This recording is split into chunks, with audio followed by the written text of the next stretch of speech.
जय हिंद स्टूडेंट्स। आज के वीडियो में हम बात कर रहे हैं यूनियन एग्जीक्यूटिव या संघीय कार्यपालिका।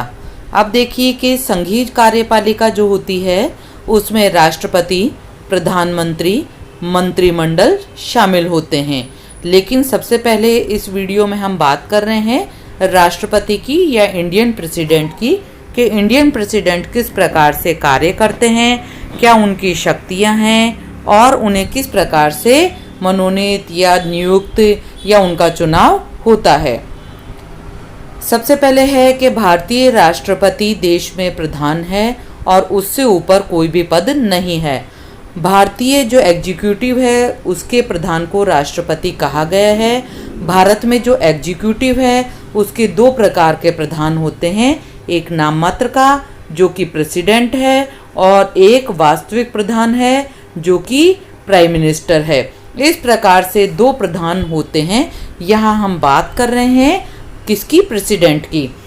यद्यपि कार्यपालिका का या प्रधान नाम मात्र का होता है, लेकिन भारत में राष्ट्रपति के कार्य और शक्तियाँ अमेरिकी राष्ट्रपति के समान नहीं है, लेकिन स्थिति इसकी उच्च है। भारत में ब्रिटेन जैसी जो पार्लियामेंट्री सिस्टम है उसे अपनाया गया है और पार्लियामेंट्री सिस्टम में वास्तविक शक्तियां प्रधानमंत्री के हाथों में होती है और नाम मात्र की शक्तियां या वैधानिक प्रधान कौन होता है? राष्ट्रपति। राष्ट्रपति भारतीय संघ की कार्यपालिका का वैधानिक प्रधान है और भारतीय संघ में उसकी स्थिति अमेरिकी राष्ट्रपति के स्थान पर ब्रिटिश सम्राट जैसी प्रतीत होती है, लेकिन वास्तव में ब्रिटिश सम्राट जैसी कमजोर नहीं है। आगे है कि भारतीय राष्ट्रीय जो पद है या भारत में राष्ट्रीय महत्वपूर्ण पदों की जब हम बात करते हैं तो राष्ट्रपति का नाम वहाँ उल्लेखनीय है। इस राष्ट्रपति पद की योग्यताएं कौन कौन सी होती है? वह भारत का नागरिक होना आवश्यक है, उसके लिए मिनिमम 35 की जो आयु है वो होनी चाहिए और वो लोकसभा का सदस्य निर्वाचित होने की योग्यता रखता हो। इसके अतिरिक्त कोई भी ऐसा व्यक्ति जो भारत सरकार, राज्य सरकार या किसी स्थानीय सरकार के अंतर्गत पदाधिकारी हो, वो राष्ट्रपति पद का उम्मीदवार नहीं हो सकता। अगर वो है तो उसे अपने पद से त्यागपत्र देना होगा। राष्ट्रपति भारतीय संसद और राज्यों के विधानमंडल के किसी भी सदन का सदस्य नहीं हो सकता। यदि निर्वाचन से पूर्व वह इनका सदस्य है तो निर्वाचन की तिथि से उसका स्थान उस सभा में रिक्त समझा जाएगा। राष्ट्रपति अपने कार्यकाल की अवधि में अन्य कोई भी वेतनभोगी पद है वो ग्रहण नहीं कर सकता है। इस प्रकार से राष्ट्रपति होता है। राष्ट्रपति के निर्वाचन की हम बात करते हैं तो राष्ट्रपति के चुनाव के लिए अप्रत्यक्ष निर्वाचन की पद्धति अपनाई गई है। यह चुनाव एकल संक्रमणीय मत पद्धति के आधार पर होता है। अब बात आती है कि अप्रत्यक्ष पद्धति को क्यों अपनाया गया है। इसका कारण यह है क्योंकि हम जो प्रधानमंत्री या प्राइम मिनिस्टर है उसको डायरेक्ट इलेक्शन के द्वारा चुनते हैं, प्रत्यक्ष निर्वाचन होता है। अगर किसी देश में दो व्यक्ति या दो प्रधान है वो प्रत्यक्ष निर्वाचन द्वारा चुने जाएंगे तो समस्या ये हो जाएगी कि वास्तविक शक्तियों का प्रयोग कौन करेगा? राष्ट्रपति करेगा या प्रधानमंत्री करेगा? जब हमने प्रधानमंत्री के पद पर जिस व्यक्ति को बिठाया है उसका प्रत्यक्ष निर्वाचन कर रहे हैं और शक्तियां वास्तविक रूप में उसको दी है, तो हमें ये लगा कि राष्ट्रपति का जो इलेक्शन है वो अप्रत्यक्ष रूप से करवाया जाना चाहिए। अप्रत्यक्ष निर्वाचन में राष्ट्रपति का चुनाव है वो निर्वाचक मंडल द्वारा किया जाता है, जिसमें संसद के दोनों सदनों के निर्वाचित सदस्य शामिल किए जाते हैं। अब बात आती है कि संसद के दोनों सदनों के निर्वाचित सदस्यों से क्या तात्पर्य है। पहला सदन है लोकसभा और दूसरा सदन है राज्यसभा। इन दोनों के निर्वाचित सदस्यों का मतलब है मनोनीत शामिल नहीं होंगे। लोकसभा में कितने सदस्य मनोनीत होते हैं? राष्ट्रपति 2 लोगों को मनोनीत करता है और राज्यसभा में 12 लोगों को मनोनीत करता है। अब हमने इन 12 और 2 लोगों को शामिल नहीं किया है क्योंकि इन्हें राष्ट्रपति ही मनोनीत करता है, इसलिए ये राष्ट्रपति के इलेक्शन में वोटिंग नहीं कर सकते हैं। केवल निर्वाचित सदस्य ही इसमें मतदान करेंगे। सेकंड है कि राज्यों की जो विधानसभाओं के सदस्य है वो यहाँ पर क्या करेंगे, ये भी यहाँ पर वोटिंग करेंगे। राष्ट्रपति के जो निर्वाचक मंडल है उसमें राज्यों की विधानसभाओं और अब संघीय क्षेत्रों की विधानसभाओं को भी इसमें शामिल किया गया है। तो ये दोनों मिलकर राष्ट्रपति को वोटिंग करेंगे। राष्ट्रपति का चुनाव है वो एकल संक्रमणीय मत प्रणाली के द्वारा किया जाता है। संसद और राज्यों तथा संघीय क्षेत्रों की विधानसभाओं, संघीय क्षेत्रों में कहाँ विधानसभाएं हैं, एक तो दिल्ली में है और एक कहाँ पर है, पौंडीचेरी में। तो इस प्रकार से इन दोनों विधानसभाओं के निर्वाचित सदस्यों द्वारा राष्ट्रपति का चुनाव आनुपातिक प्रतिनिधित्व की एकल संक्रमणीय मत प्रणाली के द्वारा किया जाता है। इसमें जो इलेक्शन होता है वो गुप्त मतपत्र द्वारा होता है और चुनाव में सफलता प्राप्त करने के लिए उम्मीदवार को एक निश्चित जो कोटा होता है वो प्राप्त करना आवश्यक होता है। अब ये न्यूनतम कोटा किस प्रकार से निकाला जाएगा उसका सूत्र यहाँ पर दिया गया है। इसमें दिए गए मतों की संख्या उसके बटा निर्वाचित होने वाले प्रतिनिधियों की संख्या होती है, उसमें अंत में +1 जोड़ दिया जाता है। जितने भी वोट राष्ट्रपति को दिए जा रहे हैं, जितने व्यक्ति यहाँ पर खड़े हो रहे हैं, +1 हम यहाँ पर कर देंगे। न्यूनतम कोटा की व्यवस्था इसलिए की गई है ताकि स्पष्ट बहुमत प्राप्त होने पर एक व्यक्ति को राष्ट्रपति का पद प्राप्त हो सके। इस व्यवस्था से वह पद के अनुकूल सम्मान का प्राप्त कर पाएगा।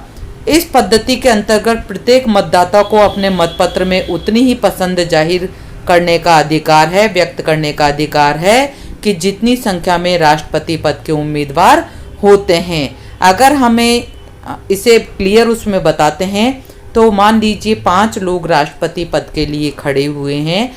अब इन 5 में से हमें क्या करना है, यहाँ हमें ये करना है कि इन 5 को हम number 1, number 2, number 3, number 4, number 5 इस प्रकार से हमें इन 5 को वोट देना है। मान लीजिए ये 5 लोग राष्ट्रपति के इलेक्शन में खड़े हैं और अगर मैं वोटर हूँ, मैं फर्स्ट वोटर हूँ, मुझे पसंद है 2nd नंबर वाला प्रतिनिधि, मैंने इसको नंबर 1 पे वोट दिया, नंबर 2 पे मैंने दिया 4th वाले को, नंबर 3 पर दिया मैंने 5th वाले को, नंबर 3 वाले को दिया मैंने पसंद किया है 4th नंबर पे, और फर्स्ट नंबर का कैंडिडेट जो भी था मैंने उसको 5th नंबर पर पसंद किया है। 2nd नंबर पे मान लीजिए आप वोटिंग करते हैं, आपने नंबर 1 वाले को फर्स्ट नंबर पे पसंद किया, 2nd वाले को 2nd नंबर पे, 3rd वाले को 5th वाले को आपने 3rd पे, 3rd वाले को आपने 4th पे और इसको आपने 5th पे। 3rd नंबर पे कोई और वोट कर रहा है, उसने फर्स्ट नंबर पे इसको पसंद किया, 2nd पे इसको पसंद किया, 3rd, इस प्रकार से सभी लोग वोट करते जाएंगे। लेकिन इस वोट में हमें 5 कैंडिडेट को पसंद करना है। किस नंबर पे पसंद करना है ये हर एक व्यक्ति की मर्जी है। इस प्रकार से अंत में वोटिंग हो के बाद में काउंटिंग की जाएगी। काउंटिंग में देखा जाएगा पहली नंबर पे हमने किस व्यक्ति को पसंद किया है। यहाँ पर फर्स्ट जो प्रेफरेंस मिली है इस व्यक्ति को मिली है, 2nd हम देखेंगे किसे मिली है, 3rd किसे मिली है।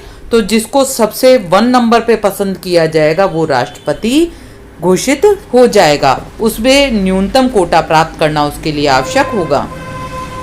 अब है किसी संसद सदस्य या राज्य का जो प्रतिनिधि है उसके मतों का मूल्य कितना होगा। ये मतों के मूल्य का भी यहाँ इन्होंने कोटा बताया हुआ है कि किस प्रकार से हम जान सकते हैं कि एक संसद के जो सदस्य है, MLA और MP, इनमें कितने उसको लोगों का समर्थन प्राप्त है।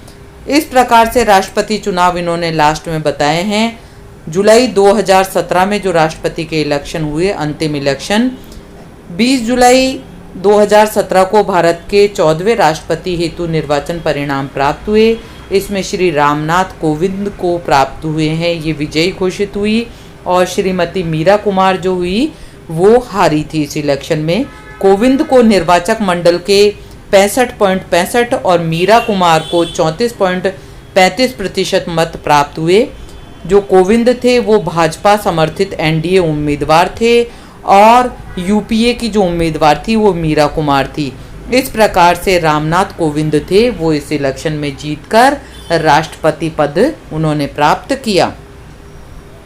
नेक्स्ट आता है कि उपलब्धियां, भत्ते और पेंशन क्या है राष्ट्रपति के। अनुच्छेद 59 के अनुसार राष्ट्रपति को संसद द्वारा निर्धारित जो भी है वो उपलब्धियां, वेतन, भत्ते प्राप्त है। फरवरी 2000 में राष्ट्रपति को जीवित जीवन साथी को आवास पेंशन का निर्णय लिया गया। वर्तमान में राष्ट्रपति को 5 लाख प्रति माह वेतन और अन्य सभी जो सुविधाएं हैं वो प्रदान की जाती है। उन्मुक्तियों की अगर हम बात करते हैं तो उन्मुक्तियों का मतलब है छूटें प्रदान की गई है उन्हें पद के अधिकारों और शक्तियों का प्रयोग करते हुए वह जो भी कोई कार्य करे उनके विरुद्ध किसी न्यायालय में मुकदमा नहीं चलाया जा सकता। भारतीय संघ के सभी कार्य राष्ट्रपति के नाम पर होते हैं, लेकिन व्यक्तिगत रूप से वह उत्तरदायी नहीं होता है, क्योंकि उसकी शक्तियों को प्रयोग किसके द्वारा किया जाता है? प्रधानमंत्री और मंत्रिमंडल के द्वारा किया जाता है, इसलिए उस पर मुकदमा नहीं चलाया जा सकता है। राष्ट्रपति के अगर हम कार्यकाल की बात करते हैं तो राष्ट्रपति का कार्यकाल 5 वर्ष निश्चित किया गया है, लेकिन अगर मृत्यु, त्यागपत्र या महाभियोग जैसी स्थिति आती है तो उसका पद रिक्त हो जाता है।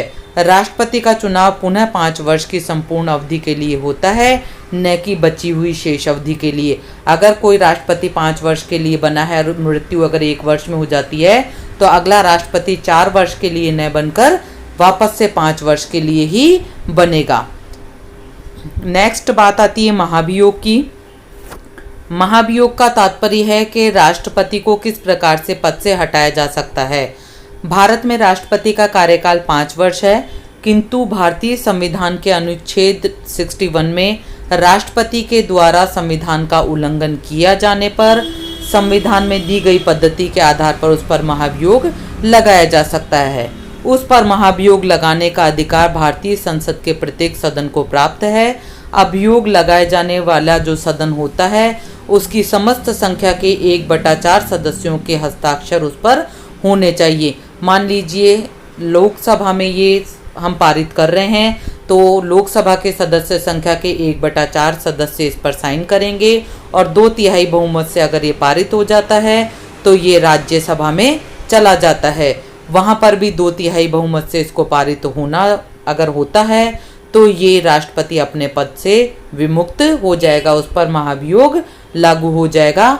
लेकिन राष्ट्रपति को अपनी सफाई देने का पूरा अधिकार यहाँ पर होता है और विभिन्न कमेटियाँ होती है वो इसमें जांच करती है। लेकिन भारत में वास्तव में राष्ट्रपति के हाथों में अधिकार है ही नहीं, वो अपनी शक्तियों का प्रयोग करता ही नहीं है। इसलिए आज तक भारत में किसी भी राष्ट्रपति पर महाभियोग लागू नहीं किया गया है। आज तक भारत में राष्ट्रपति पर महाभियोग लाने की जो प्रक्रिया है वो प्रारंभ ही नहीं की गई है, क्योंकि इसकी शक्तियों का प्रयोग प्रधानमंत्री और मंत्रिपरिषद ही करते हैं। आज के वीडियो में इतना ही। Thank you. जय हिंद।